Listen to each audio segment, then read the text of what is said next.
Okay, ladies and gentlemen, can we make a start, please? Are we streaming to the audience across Nottinghamshire? We are. Good. So they're hanging on every word now, so be careful.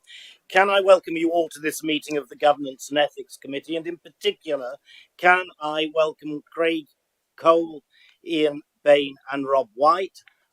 They are the independent persons who are here specifically for the Code of Conduct item.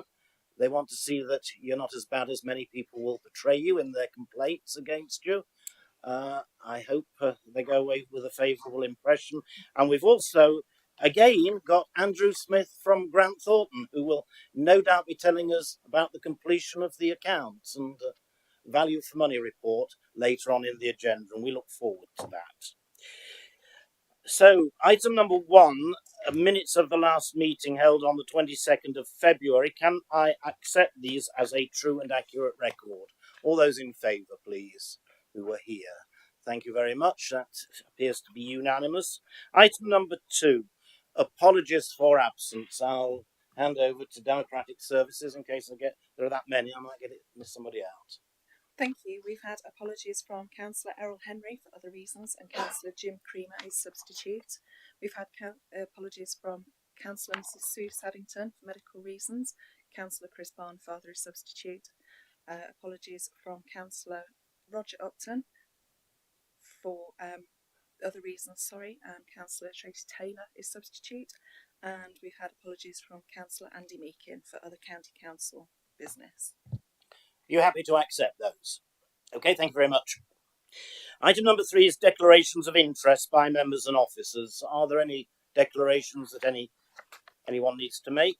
Nope. Fine. In which case, we will move on to item number 4, which is the report of the Service Director for Customer Governance and Employees, the Local Government and Social Care Ombudsman's decision, January to February. And I will formally move the recommendation, which are on page 8 of the pack. Do I have a seconder, please? Chairman, a second reserve. Thank you. We've got 2 items here, which I will take individually. The first one is a complaint against children and whatever it's called now, Children's Services, about an EHCP not produced in time. So, is there anything to add to this Ombudsman's report? No, I don't think so. I think it's quite okay, clear fine. and accurate. Yeah, it seems that we were at fault in not producing a plan within the statutory period, and I'm afraid whenever we don't do that, we are likely to be found at fault by the Ombudsman. We've got to hold our hands up to that. But I think we need to know, and I would think the committee would like to know, what you're going to do to make sure it doesn't happen again. So in terms of this complaint, the actual failure of timescales was in relation to the annual review process. And the Ombudsman has recommended that we review the whole annual review process. And what I can say is that we have done that, and we've taken several actions to improve our performance around annual reviews. So we have our whole annual review process is now on an electronic hub, which is actually helps us with the bureaucracy, all of the timescales, etc., of annual reviews. We've also employed an additional service organiser to support with that, and we are in the process of recruiting 4 additional plan writers so that we can make sure amendments are issued to families within the 8 weeks in line with the Code of Practice. We have over the last year had quite we've given a lot of scrutiny to annual review performance. So I regularly go to the SEND Accountability Board and give an update on our performance. We are currently meeting timescales 66% of the time. So you've still got a gap. We still need to improve on that. We've set a target of meeting timescales within 80% of all annual reviews will be completed on time next year. We don't actually know how that compares to other local authorities because the DFG at this point they haven't issued any data on that. So we'll know later on this year where we sit in terms of our performance and our neighbours. But I think it's true to say that at the moment we are only meeting timescales for 2/3 of all of our children. So we do need to improve on that, and that's what we're working on at the moment. But your improvement is only up to 80%, which means that 1 in 5 are not going to be completed within I believe it's a statutory timescale, which surely is going to leave us vulnerable. I'll note, Councillor Payne, which is going to leave us vulnerable to ombudsman complaints on all of these and the award of compensation against us. Am I right or am I wrong on that? Obviously, any time we don't meet statutory timescale, where we are vulnerable to a complaint. What I would say is we've set a target of 80%. We will aim to exceed that target. I think what we probably is helpful to share with members is that we currently have 3,600 education, health and care plans, and we currently receive at least 80 requests for new education, health and care assessments every month. This is a national picture, so the actual context that we're working is quite a difficult context. It would be great to say that we would meet the 100% timescale for all annual reviews. That would be great if we could do that. We have set a target of 80%. We believe that is achievable, and that will then, put us in a position to improve further as we go along. Councillor Payne, you indicated. Thank you very much, Chairman, and thank you to Jill for the explanation. Just a point of clarification first before I ask my question. Did I hear you right, Jill, in saying that we are only currently meeting 2/3 of all those who are in receipt of an ECHP in the timeline that is statutorily required? In terms of the annual reviews, yes. The annual review process relies on partners as well as the local authority to meet those timescales. So, we are working closely with our schools to make sure that they are completing their part of the annual review in time so that we can meet our overall timescale. Thank you, Jill. If I may, Of course. Chair, just 2 points really. One, I'd be really interested to understand, and I'm sure the rest of the committee would, what sort of a scale of a problem this has been going back over the last 6 months, a year, because it seems to me from what's been said, we are not on top of the issue in spite of advances made, and colleagues should be congratulated for the improvements that have been made. And the second point I'd just make in relation to this, I think this committee would be seriously interested, and I certainly would, in understanding what is the crystal clear plan to get into 100% of people getting their ECHP annual reviews in the statutory time. 80% target is not good enough. This is a statutory requirement for people who are often in receipt of special educational needs. And I understand that this is a national difficulty. I understand all the points that Jill's made, but I think we need to know what's the pathway to getting to that 100%, because the chairman is quite right. We're going to fall foul of exactly the same issues that have been raised in this quite comprehensive report by the Ombudsman if we don't get to that 100%. And it might be that we set out a plan and we don't meet it, but I think we at least need to know what is the plan to getting to that 100% coverage to make sure that we're meeting the statutory required timelines that are set out. And I certainly would be, and I hope you would support this, Mr. Chairman, I would be interested in seeing that and understanding that from the department. Clearly, we're not going to get that here today in the committee, but it would be helpful to see that in writing to give members some assurance. Yeah, I don't disagree on that. Our role here is not as such to write policy for that department. We are here to ensure basically that we don't fall into the same trap of ombudsman's complaints. And I think it would be useful that perhaps we have an additional recommendation that a report back to this committee in 6 months. I think we've got to give them adequate timescale, report back in 6 months to so that we can see what progress has been made. And of course, we will be monitoring any ombudsman's complaints that come in. So I would ask if everyone is in agreement that we add that to the recommendations. You'll see later on in the agenda, we've got a sort of similar report from Adult Social Services to deal with the issues that they were finding with respect to generating ombudsman's complaints. So I think that will cover that point.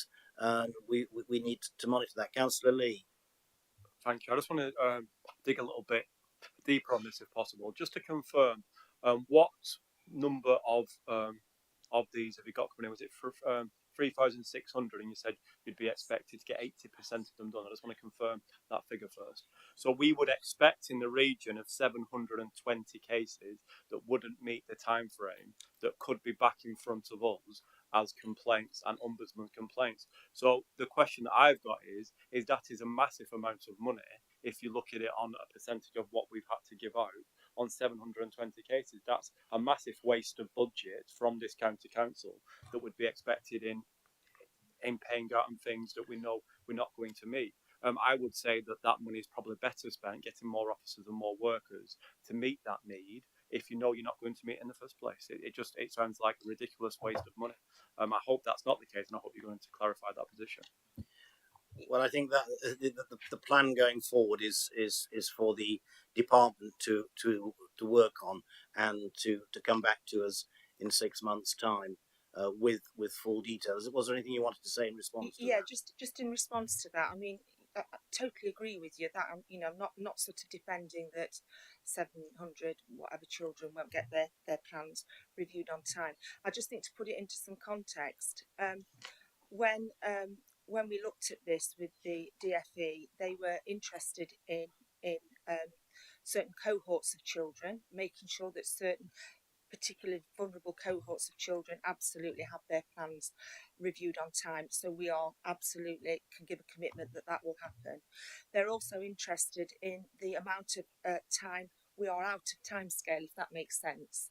So whereas a month out of timescale would not be considered necessarily detrimental to a child, a year would be, and I can categorically say that we have got no plans that are out of timescale for that length of time. Thank you. Councillor Smith and then Councillor Barnfather. Yeah, thank you, Chair. Jill, I just wanted to pick up on one point that you did mention about the external partners. On the cases where we have got delays, how many of those delays are due to our partners rather than ourselves, or is it mainly ourselves? Just so we can. Are we just talking about annual reviews still? Yes. So I haven't got that data with me now, but I can provide that. That is an improving picture, and it's improving because of the electronic hub that we use.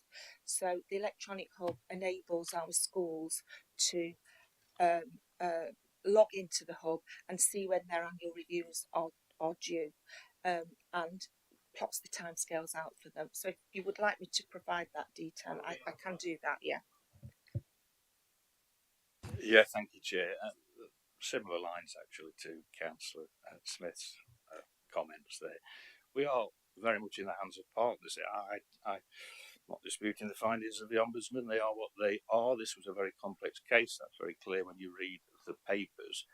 As a former school governor who was involved in incidences around these plans, it isn't easy at all, and I think we shouldn't be beating colleagues up based on raw statistics. We are very much in the hands of the school. It is a partnership issue. You can always aim for 100% success. I'm sure we all do in life. I doubt very much whether any of us achieve it. So I'm not defending our position here. I'm just saying it is not as simple as it may seem when you just look at statistics and an ombudsman's finding. In this particular case, that's what we're here to look at, the findings, the finding. In relation to where we go here, quite clearly there's an issue. It's been addressed. It's been acknowledged by officers. We are in the hands of partner. The paperwork, on page 9 is very clear there that yes, we have a statutory responsibility, but we can't exercise that in isolation. We still are dependent very much on the educational establishment, the partnership, to be able to produce all the necessary information. Otherwise, we can produce a plan in 3 lines. It says nothing, because we don't have the relevant information and facts before us. And, we should not, the comments already been made about a national issue. This is a national issue. We read about it all the time in other paperwork, in other committees that we sit upon. There's a shortage of specialist staff. There is an inability sometimes to be able to meet these statutory deadlines, not through any recognised failing on our part, but, there is that thing called circumstances. So let's give the officers time to be able to address the issues that are clearly uppermost in their mind, that we've identified, and at some point in time, through probably and other directions, I'm sure we can receive a fuller report. Thank you, Chair. Yeah, that's fine. With so many of these, you're in the hands of external agencies and partners. The trouble is, the report is always coming back to the county council. We are the ones that they can kick and do kick, and that, as you say, at times, many times, is unfair. But we need to recognise that there is an issue, and if our partners need a kick as well, then I think we need to give them a gentle kick too, so that they are delivering, so that we can meet the high standards that we want to achieve. I think we've aired that. Happy to move on to the next one, which is in adults, and it's one that we've sort of seen before, where we have someone going into a care home and then a dispute over assets, and the ombudsman has found against us with this one in part. Sue, are you going to say something about this, or is there anything else to add? Anything you want to add? I could just add a little bit of the actions that we've taken Yeah, please. over and above what the Ombudsman has asked us to do. So the only area that we were found at fault in on all the issues raised was the quality of completion of the best interests assessments in this case. So what we've done in addition to the Ombudsman's actions is we're sending reminders out about practice of best interest assessments in the weekly newsletter, making sure all the links to available training and resources are in place. Our principal social worker is overseeing already a programme of training and support across all our teams regarding the Mental Capacity Act and best interest decisions, and crucially how these are recorded. And we're also starting through all our community social work teams, we're rolling out learning from complaints workshops from April as well, so the teams will start to have some local ownership of these and be discussing them. So there are a raft of things that we are doing. It is a complex area, and we do need an ongoing training programme. Obviously, the issues were addressed with the individual worker and their manager. I haven't got progress on that because both staff have now left the authority. Okay, thank you very much. Any comments or questions? No. Yes. Is this the one where he's appealed against it, so this could come back to us? Is it this one? Yeah. So again, it's a final decision, but it could be a final decision if an appeal is. Well, we did take that up with the Ombudsman when we discussed it with them, and they said that such a case would be very unusual, and they would give us full notification and explanation if they ever wanted to do it again. So I think we must just wait and see on that one. Are we happy then? In which case, I'll put the recommendation to the vote. All those in favour? That's unanimous. Thank you very much. The next one is item number 5, report of the service director, ageing well and service improvement. You have the recommendations in front of you, on page 35, which I'm happy to move. And second. Thank you. And this report is produced because we asked for a report to tell us what the department were proposing to do and how they were going to deal with what appeared to be difficulties with communications between the department and their clients. I thought this was a good report, and your problem's going to be making sure that it's embedded amongst your work staff and actually they adhere to it. Is there anything you want to add to this? No, I think that's fine. I'm happy to take some questions. Thank you. Any comments or questions? Councillor Payne.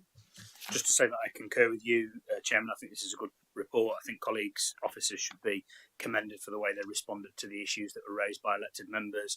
It's a good starting point, and I concur with you. It now needs to make sure that it's embedded and there's cultural change around the organisation. I think some of the small points actually in here, maybe big wins around changing tone, style, framing of letters. These things can make a real difference when people are struggling and they are a complainant and they feel they're sort of wading through treacle. That those things can actually make a tremendous difference. So I agree with you, Chairman. I think colleagues should be commended for the report. Thank you. Right, it's been moved and seconded. All those in favour? That's unanimous again. Thank you very much. Item number 6. Report of the Service Director, Finance, Infrastructure and Improvement. The Statement of Accounts. Right, I will move the recommendation which is set on page 38. Chairman, I'll second. Thank you. And Mr. Smith, are you going to take the spotlight? Thank you, Chair. Just to give you the headlines in terms of the county audit findings, first of all. So the audit is now complete. The final things that we just need to do are get the signed representation and final set of signed accounts from the authority. But subject to that, we should be able to issue an unqualified opinion upon the County Council's accounts for the year. In the report, there are details of some of the adjustments that have been made to the accounts. In total, we found 10 audit misstatements as part of the audit. 7 of those have been adjusted for, and 3 haven't been. But we are satisfied for the 3 that haven't been adjusted for, that they're not material to the accounts, and therefore our opinion. There were also some disclosure issues that have been noted for, some of which again have been adjusted for and unadjusted for. But again, we are satisfied with those that have not been unadjusted for in terms of compliance with the accounting requirements. And then in addition to that, there have been a number of recommendations as a result of the audit, and they're listed out in Appendix A. I don't propose to go through all the details of the individual errors and recommendations, but more than happy to take any questions that members may have. Thank you. Councillor Barnfather. Yeah, thank you, Chair. Always good to hear that it's going to be an unqualified assessment at the end. Those are the words that the first words that you look for when you read one of these reports. So my only query is where you have identified a failing in one of our systems. That's fine. That's part and parcel of your role. It's our role then to respond to that failing. Where we haven't dealt with that issue and it comes up again in a following report, and I suppose the bit that stands out to me is on page 68, follow-up of prior year recommendations, payables and receivables reports. And I don't know who's best to answer that question, whether that's Mr. Stevenson or you, Mr. Smith, but it's the first, after unqualified, the next thing I look for is, have we acted on previous recommendations, or at least an explanation or a reason as to why we haven't. And I suppose that's the one that sort of stands out, that says it's still outstanding. And I'll take this one then. So the unadjusted misstatements, we will need to consider them as part of the 22-23 audit, because ultimately they would affect the opening balances that are brought forward into that set of accounts. So we do need to take them into account and roll them forward. But as I say, as they are immaterial. They're not material. Our materiality is 18.5 million. I think these come to just over 5. So they're not material. But obviously, if we do identify new issues as part of the 22-23 audit, we need to add them in aggregate to these. So they do they do have a roll forward effect that needs to be considered. But we are satisfied for at least the 21-22 audit that they're not material. And obviously, at the moment, you're not in a position that you can sign off on the accounts. And do we have a sort of a time scale, perhaps, for that's likely to be achieved, and the reasons that we're not able to? And I know you've got value for money issues and things still to address. I'm assuming that's not through any failing on our part as an organisation in terms of providing the requisite information and detail that you require. There's no issues in terms of council causing delay. In terms of the accounts audits, we are going to have a debrief because I think there are things that on both sides that we accept we could get a bit slicker at in terms of the forthcoming audits. So we're going to have a debrief meeting in the next month or so to kind of work through how we can address some of those issues. That does centre largely around valuation of plant, property and equipment and the information we get from the valuers. There were some issues around creditors and debtors. Again, we'll work through both of them. But I say there's issues on both sides in terms of how we can tighten up the process. But certainly the delays are not really fundamentally due to council. In terms of signing the accounts, we're expecting that we obviously need the signed representation letter, the signed accounts. We'll do our final checks and then we expect that the sign off of the accounts will take place next week. The reporting of the VFM work, that VFM work is probably 90% complete. We're expecting to finalise that in the next week or so. So that should come to the May committee in terms of the report on that as well. So hopefully we can certify the 21-22 audit as closed at the May meeting. Just to reassure committee, I have signed those documents this morning. Very reassuring. Thank you, Chair. Thank you, Mr. Nigel. If I may, thank you, Chairman. Councillor Barnfather, to put your mind at rest, on some of those issues around prior year recommendations, you have to remember that the audit last year, because of the hybrid situation in terms of closing the accounts, that wasn't finalised until the end of November. So some of the actions would require a whole year's worth of unpicking to actually make sure that we don't do things. So it was physically impossible to implement them because we didn't even know they were an issue until December when we were doing the finalising the accounts. So little time to do. That's why that they won't be sorted until we get into next year's accounts. Yeah. Thank you. Thank you. But as you say, Councillor Barnfather, unqualified, and that's the main thing. Councillor Payne. Thank you very much, Chair. Like Councillor Barnfather, colleagues are to be congratulated for the outcome. Just a little bit more information about the two issues that are raised on page 45, which I see are rebutted and the auditors are concerned aren't significant risk, but are highlighted nonetheless in relation to potential for fraud in revenue recognition and fraud in expenditure recognition. I'd just like to understand a little bit more about that. The commentary is quite technical on page 45, and it'd be helpful to just understand a little bit more. Maybe Nigel can set out some information about that. And then on page 61, under the item around value for money, the issue is raised, in my view, quite rightly about the unpredictability and the volatility of the potential medium-term financial plan, given that there isn't clarity about local government finance going forward, and the specific reference to the need to make £29.1 million savings in the medium-term financial plan between 2023-26. There's quite a comprehensive commentary back, which I'm not surprised from Nigel's department. But I suppose the point I'm just asking here is, where will that robust plan surface? Because I think there were members in the Budget Council who will be concerned about that significant figure. It's clearly been highlighted here. It's not an insignificant figure in the Council's budget. And I just want to understand a bit more about when those plans will be coming forward and how they'll be borne out through the democratic process in the Council, because they've not been flagged here for no apparent reason, have they? They've been flagged because it's a pretty significant figure. I'll answer the first question and then I'll let Nigel answer the second one. So just in terms of I presume you meant page 45 of the pack in terms of... Oh, is it? Sorry, can I... Is it page 7 of our report? Sorry. Yeah. So just to clarify what this is actually saying. So these are significant risks that were identified in our planning process. These are actually presumed risks that you'll see in any financial statements audit, whether that's a commercial entity or a public sector entity, we actually rebut these risks for the county council because we don't actually consider them to be significant. So all this page is actually saying is we've considered this as an audit risk, but we don't actually think it's significant for the council. You haven't got the same motive, say, as a commercial organisation to maximise your revenue in the same way that maybe a private sector entity would, which is the primary reason. You've got to bear in mind a lot of your revenue is obviously council tax, business rates, and obviously grant funding. There isn't the same level of risk around manipulation of those balances, and we do get good evidence around those revenue streams as well. So that's why we're rebutting it, and all we're doing here is just confirming that that's the case here.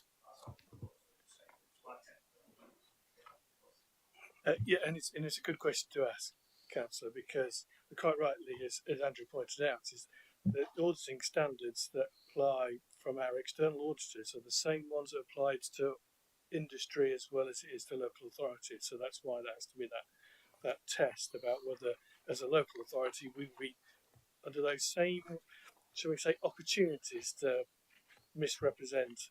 So that's quite right, and we're able to agree with our auditors that those sort of things do not apply to us as local authorities, and I'm hoping all local authorities have the same rebuttal, so to speak, yeah, as well as fire authorities. As regards the MTFS plans, again, the process.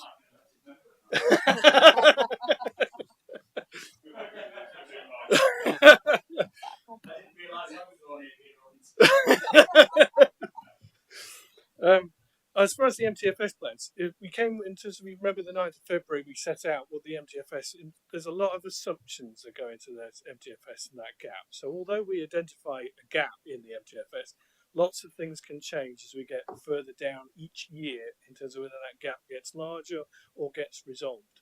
And that's the point that I think that Andrew will go through in terms of the MTFS assumptions, is as long as we're bringing updates and regular reviews of the MTFS, we know what the gaps are. Not necessarily that we've got absolute plans in terms of how we would solve that, because like many local authorities, there is a funding gap if you looked into the future. Who knows what the crystal ball tells you, even for next year, let alone the following year, and you get into 3 or 4 years, there's lots of things that can change on government policy and government funding as well as around council tax. So that's what the reference is around the MTFS. Has explained it, has it? Good. Okay, the report has been moved and seconded. All those in favour?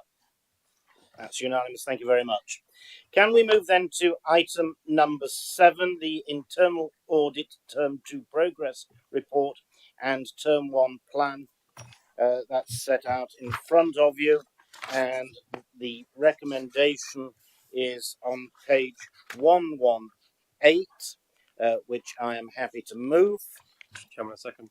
Thank you. Any comments or questions on that? No? In that case, can we move to the vote? All those in favour? Thank you very much. It's unanimous again.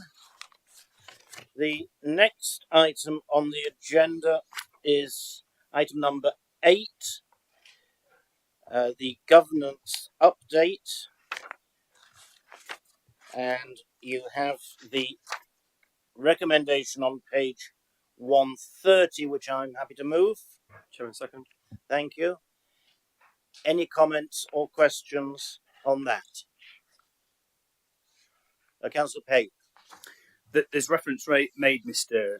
Chairman. This might not be the appropriate place to do this, but I'm going to raise it on public record now. There's reference made to a working group here about the new model of governance and the review of the model of governance in relation to cabinet and scrutiny model, moving from committee and potential subsequent changes that may or may not happen in relation to the constitution and standing orders. I just want to put on record now, if there are changes to the constitution and standing orders that may or may not affect certain people who sit in the full council as members who carry other roles, and people will be able to read for that exactly what I mean, I would expect those people to be consulted before there are changes made that may impact them. Clearly, I sit here in the council chamber as the chair of the fire authority. and I have it on quite good authority that there may well be changes to the Constitution and standing orders to remove questions to the Fire Authority chair. I would expect to be consulted about that, and I think it would be pretty poor form by this council to make a change without having that conversation with the Fire Authority first. So I'm raising it on the public record before it raises its head. Thank you for that. There is a standing working group, if you like, that considered the changes to the Constitution to introduce the cabinet and scrutiny system. And we did say that when that was set up, that there would be an opportunity to review. We haven't got a meeting scheduled, I don't think, but it will be. It will take place imminently. It is a cross-party working group, and any suggestions that are discussed at that working group, I would anticipate will be taken back by the appropriate members of that working group to the individual groups that sit on this council for them to feed in the views of their members.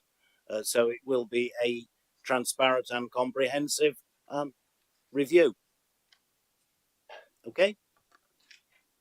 Yeah, that's fine, Mr. Chairman, and it's a perfectly reasonable response. You and I all know that the response in the end will come to full council, there'll be a vote, and the changes will be carried by or by not the administration. I'm making a point here about practicality. If we're going to make changes to arrangements, I just think it's a courtesy that somebody has a conversation with the person or body that may well be affected by those changes. We may end up making a change that I or the Fire Authority don't agree with. That's a perfectly reasonable matter for this council to make. The point I'm making here is a practical one. I don't sit on that. There is clearly a representative of the Labour group that sits on it. That is a representative of a political group within this council. A change, if it should happen, may well impact on an external democratic body. And I just think it's a courtesy that a conversation is had and views are allowed to be expressed by that external body. We have significant councillors that sit on the Fire Authority, not just myself as a Labour councillor, cross-party, and I think a conversation should be had. It's a similar view that I expressed at Evolution. If we're going to be making decisions that impact outside bodies, we should be bringing them into the conversation. I've made my point, Mr. Chairman. You've given me a response. We're probably not going to agree, but this is the only place I have the opportunity to raise the issue on the public record before probably we get to a point where a decision's made in full council. So I'm just raising my view. People can do what they want to do with that view, but I'm expressing my view here on the public record. And you're perfectly entitled to, and that view has been noted. But as I said, there is cross-party representation, and it really is up to your members to discuss it with you, just as there are Conservative members on the Fire Authority, and no doubt we will be reporting back to our group members in that way and feeding back their views to the working group, and we'll come hopefully to a consensus. I can't imagine that we would ever disagree, Councillor Payne, you and I, but still, there we are. There's a first time for everything. Okay, the report has been moved and seconded. All those in favour? Thank you, that is unanimous. Now, the next item on the agenda is the new code of conduct for councillors. You recall we already have approved one to recommend to council for officers. This one is for councillors. I have to say, much of the heavy lifting of this review was carried out under the previous administration with a working group there, and I'm grateful to the work that they did and would like to set that on record. But we've eventually got round to reviewing this after the changes to the Constitution, which had to take priority, and we've come up with a final version of it. We had a couple of meetings of the working group to finalise it, and we've been very grateful for the input of the independent persons. And I'm going to move the recommendation. Chair, second. Thank you. But then I'm going to ask the independent persons if they have collectively, individually got any points they would like to raise as far as the code of conduct for members is concerned. Thank you, Chairman. I'd just like to express our thanks to members and officers for the hard work that's gone into this, and also for officers for actually actively listening to the input that we provided and taking on board the comments. We're really happy to see, which is a very minor thing, a flow chart that has been represented at the back of the code. We believe this will make it easier for the public to understand timeframes and the process, and also make it easier for councillors to understand the process as well. We're also really looking forward to working with officers in the development of the training for this. I believe the plan is that as an independent person, we will be attending the training to explain a bit more about what our role is, as well as how we interact with the code, and would encourage all members present to actively encourage people from their parties to attend this training. It is really important that we all know what is expected of us and the rules of behaviour that we're all expected to follow. Thank you very much for that. Thank you for your input. Councillor Barnfather. Yeah, thank you, Chair. Obviously, as a member of the working party, I suppose it's just a couple of observations, really. And I thank you for the comments from the independent members, and I thank you for your recommendations and observations when you had a look at the initial drafts. And hopefully, you see that we've taken on board some of the points that you raised. I think that the point for me is that this is an LGA model code. So the intention quite clearly is that there is a standardised procedure across the whole country, and that each authority doesn't sort of have its own version of events. So the changes that have been made are localised changes, but the gist, the broad brush strokes of the model, the code, is the national model. We've gone through it quite literally line by line. I think we are in agreement. We may all have our views on the efficacy of standards procedures in the fact that ultimately there are few penalties, as you gentlemen will be well aware. And I previously sat on the standards committee when we had a standards committee and was involved in sort of investigations and and we get members to apologise or write a letter or whatever, and I know sometimes that appears to be very unsatisfactory, perhaps to members of the public, that there doesn't always seem to be a great deal of teeth to it. So I think that's where we very much rely upon the political groupings to make sure that if the policy itself, the code itself, doesn't give you guys a great deal of teeth, as it were, that hopefully responsible political groupings through the business manager in my case will take these things on board and make sure that our members, I suppose for want of better, behave themselves. And that's what we all want, that we have reasonable debate, but that we behave ourselves in standards which members of the public, certainly listening in, as they are listening in, or if some people will be listening into these conversations today, what they would expect from their elected members. But certainly, I think the code's good. I'd like to thank officers from legal services, in particular, and the monitoring officer, for their huge input into producing this final document. And hopefully, it's something here that we can agree upon and then take it to full council for wider debate. Thank you. We all happy? Councillor Payne. I obviously wasn't a member of the working group, but just echo what Councillor Barnfather said. Thank you to all independent persons for their input and to the working group, and concur with Chris. I think it makes eminent sense for there to be a standardised approach to this across the country. It shouldn't be a postcode lottery in relation to how people behave in public life. I suppose the one point that I can see why the working group has done what it's done, but we're not helped by case law in this area, is the emphasis around the point about trying to distinguish whether you're acting in a public, personal, private capacity. And obviously I can see what the code's trying to do here, which is emphasise that you need to bear in mind and be mindful at all times of your behaviour, but we're not helped by case law. There's the Livingston case, there's other cases that clearly tip on the other side of the scales and often let people off scot-free for behaviour that they clearly shouldn't have been able to get away with when they're in when they're acting in a public capacity. So I see the strengthening of the words, but I'm not sure whether it's going to achieve exactly what we want. But at least it sets the bar for people, and hopefully people will behave appropriately and accordingly. So I think that addition also adds a little bit of weight, doesn't it, to the code. So thank you to everybody involved and supportive of approving the code, Jim. Yeah, thank you. We did discuss that, and you're quite right. I take the view that when you're in public office, you're always in public office, even when you're at home, so to speak, all the time. You've got to be mindful of the fact that there will be somebody out there who perhaps is trying to find fault with what you do, and it can be a little frustrating at times. But we've got that framework now that we all know that we should be operating by. and the monitoring officer is going to be the one to interpret it. And I wish her joy over the next few years, because I'm sure she'll, and the independent persons as well. But I just hope I'm not on the list. But there we are. If we've nothing further to say on that, it has been moved and seconded. All those in favour? Thank you. That's unanimous, and that will go. I think it may go to the May Council along with the Officers' Code of Conduct, so that we kill two birds with one stone, and get that done and dusted. Thank you. The last item on the agenda is the work programme, which I'm happy to move. Chairman, second. Any comments or questions? No. All those in favour? Thank you, and thank you very much for your attendance.